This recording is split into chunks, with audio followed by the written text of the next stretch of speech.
آپ نے شاید دی نن فلم میں قبر کے نزدیک نصب ایک دستی گھنٹی کی بجنے کا منظر تو دیکھا ہوگا۔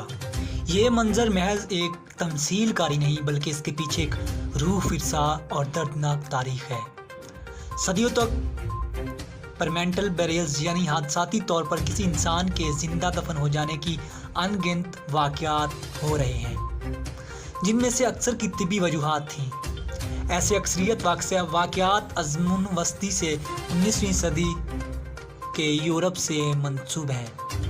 ایسا تب ہوتا تھا کہ جب کسی کا مرض، ٹراما یا حادثے کے نتیجے میں کسی شخص کو مردہ تصور کر لیا جاتا تھا، جبکہ حقیقت میں زندہ ہوتا تھا۔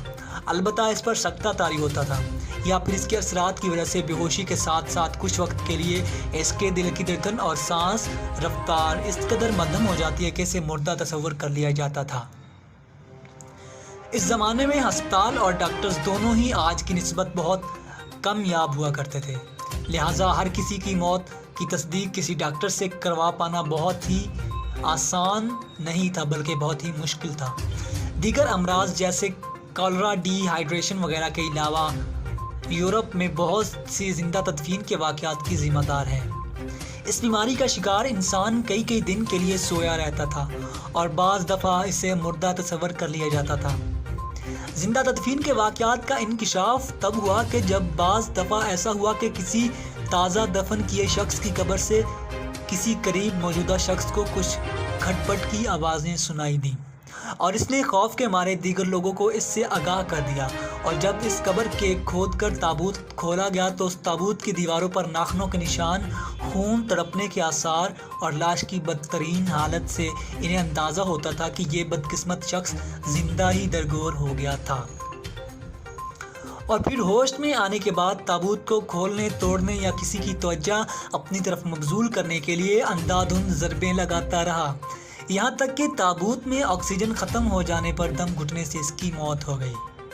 ایسے چند واقعات سامنے آنے پر لوگوں میں بہت بڑے پیمانے پر خوف و ہراس نے جنم لیا۔ گھنٹی سے لیس تابوت کی ایجاد۔ 1829 میں جرمن فلاسفر جان گاٹفریڈ نے ایک حفاظتی تابوت تیار کیا جس میں ایک چھوٹا سا سوراخ اور اس سے متصل لکڑی کی ایک کھوکھلی نلی جو کہ زمین تک جاتی تھی۔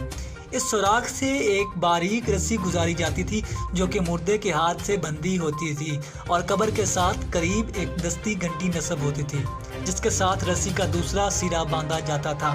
اگر کوئی شخص غلطی سے زندہ دفن ہو گیا ہے تو جب اسے تابوت میں ہوش آتا یا تو وہ اپنے ہوش و حواس برقرار رکھتے ہوئے ہاتھ کو تسلسل سے ہلا کر گھنٹی بجاتا، یہاں تک کہ قبرستان کا کوئی گارڈ، گورکھن، کریکٹر یا کسی قریبی قبر پر آیا کوئی انسان اسے سن لیتا اور اس کی جان بچا لی جاتی، یا پھر اگر وہ بدحواس ہو کر ہاتھ پیر مارنے لگتا تو بھی گھنٹی بجنے لگتی۔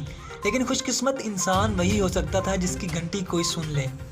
اس مقصد کے لیے قبرستانوں میں ہمہ وقت دن اور رات نگران متعین کیے جاتے تھے، اور یہ کام انتہائی محتاط تھا کیونکہ گھنٹی ہوا چلنے سے یا کسی چوہے گلہری کے رسی سے ٹکرا جانے سے بھی بج اٹھتی تھی۔ اس طرح کئی مرتبہ غلطی سے قبر تک کھول لی گئی جبکہ اس کا مردہ سچ میں مر چکا تھا۔ آنے والی صدیوں میں میڈیکل سائنس نے اتنی ترقی کر لی کہ کسی شخص کو موت کا تعین اور تصدیق آسان اور باسہولت ہوتی چلی گئی، اور حفاظتی تابوتوں کے استعمال کا سلسلہ رکتا چلا گیا۔ لیکن آج بھی یہ تابوت یورپ کے عجائب گھروں میں انسان کے دردناک ماضی کی یاد دلاتے ہیں۔